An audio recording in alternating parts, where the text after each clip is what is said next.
पे बात करने वाले हैं वो बड़ा ही गहरा अर्थ वाला है। इसमें हमारे गुरुदेव कहते हैं, लोहा लंग लुहारू, ठाठा टठे टुठारू, उत्तम कर्म कुम्हारू, जैया गुरु न चीन्हो, तैया सी चाना मूलू, कोई कोई बोलत थुलू। ये वो शब्द है जो हमें बहुत सारे सवालों के जवाब देता है, जैसे कि गुरु कुम्हार की तरह कैसे है। अगर हम सच्चे ज्ञान को नहीं पहचानेंगे तो हमारे जीवन को क्या क्या नुकसान होंगे। और इसमें यह भी बताया गया है कि केवल पत्तों को पानी देने से जड़ें नहीं सिंची जाती। आइए इसे विस्तार से समझने की कोशिश करते हैं। यहाँ गुरु महाराज ने 3 कारीगरों का उल्लेख किया है। सबसे पहले किया है लोहार का, जो लोहे को आग में तपाकर उससे हथियार और औजार बनाता है। यह केवल शक्ति का प्रतीक है। शक्ति का प्रयोग अच्छे के लिए भी किया जाता है और बुरे के लिए भी। और फिर गुरु महाराज उदाहरण देते हैं ठठेरे का, जो धातु को पिघलाकर सुंदर बर्तन बनाता है, लेकिन ये केवल बाहरी चमक दमक तक ही सीमित रहते हैं। इससे हमारा आंतरिक उत्थान या हमारी आत्मा का कल्याण शामिल नहीं है। फिर सदगुरुदेव बताते हैं कुम्हार के बारे में। कहते हैं कि जो मिट्टी को गूंथता है उसे नया आकार देता है, चाक पर घुमाता है और फिर आग में पकाकर उसे मजबूती देता है। और उसका बनाया हुआ जो बर्तन है, जो घड़ा है, वो दूसरों को जीवन देने का काम करता है। यही कारण है कि गुरु महाराज ने कहा उत्तम कर्म कुम्हारो, क्योंकि कुम्हार का जो कर्म है वो केवल बाहरी चीजों या बाहरी सौंदर्य तक सीमित नहीं है, बल्कि वह जीवनदायी होता है। और गुरु भी कुम्हार की तरह ही कार्य करता है। गुरु भी एक कुम्हार की तरह कार्य करते हुए, जैसे कुम्हार मिट्टी को सुंदर आकार देता है, वैसे गुरु शिष्य के जीवन को आकार देता है, उसके जीवन को घड़ता है, उसकी कमजोरियों को, उसकी योग्यताओं को बाहर लाता है, उसमें सुधार करता है। और उसके अंदर जैसे कुम्हार मिट्टी को गूंथ के उसे नरम बनाता है, इसी तरीके से जो सदगुरुदेव होते हैं वो अपने ज्ञान द्वारा, अनुशासन और तपस्या से जो शिष्य है उसके जीवन को मजबूती देते हैं। वो केवल शिष्य को अपने लिए ही नहीं घड़ते, बल्कि उसे समाज के लिए भी एक मार्गदर्शक और उपयोगी व्यक्ति बना देते हैं। गुरु महाराज ने तो कहा है, आगे इस शब्द को विस्तार देते हुए कहा, जैया गुरु न चीन्हो, तैया सी चाना मूलू।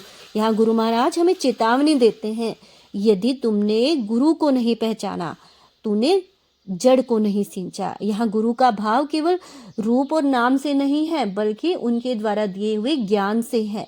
कई लोग अपने बाहरी कार्यों में लगे रहते हैं, परंतु आध्यात्मिक जड़ों से कटे रहते हैं। वे दिखावटी पूजा पाठ, व्रत कर लिया, तिलक लगा ली, यहाँ चले गए, वहां तक उलझे रहते हैं, लेकिन सत्य और ज्ञान की तरफ उनका ध्यान ही नहीं जाता। ठीक वैसे ही जैसे कोई व्यक्ति पेड़ की जड़ को पानी देने की बजाय केवल पत्तों को भिगोता रहता है। गुरुजी वह जल है, उनका ज्ञान तो वो जल है जो जड़ों को सींचता है। अगर हमें गुरु का सानिध्य नहीं मिला तो हमारा आध्यात्मिक जीवन कभी नहीं पनप सकता, शुरू ही नहीं हो सकता।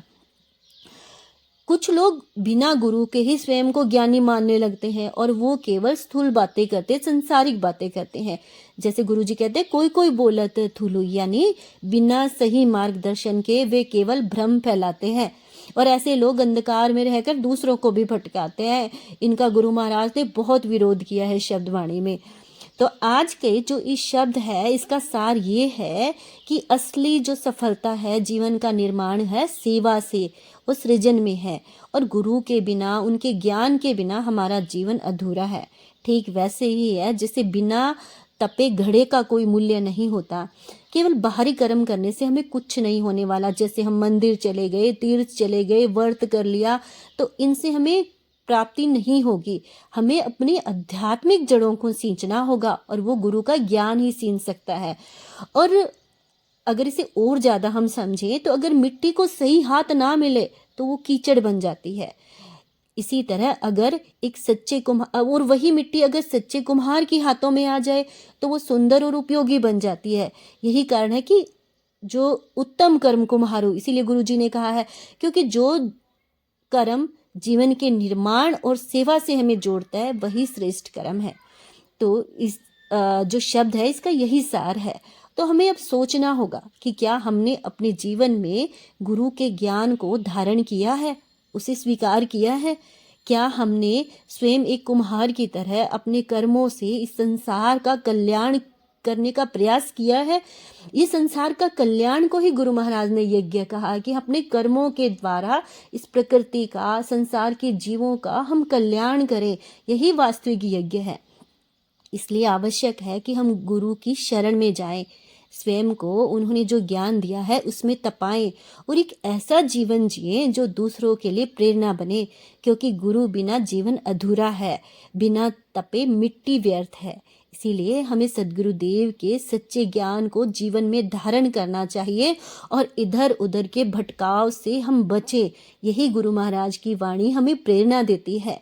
इस शब्द का किया गया भावार्थ अगर आपको प्रेरणादायी लगा हो तो कृपया इसे दूसरों के साथ भी अवश्य साझा करें, ताकि मेरे द्वारा किया गया प्रयास सफल हो सके, सार्थक हो सके। धन्यवाद। इसी तरह के स्पिरिचुअल कंटेंट के लिए वीडियो को लाइक करें और चैनल को सब्सक्राइब करें।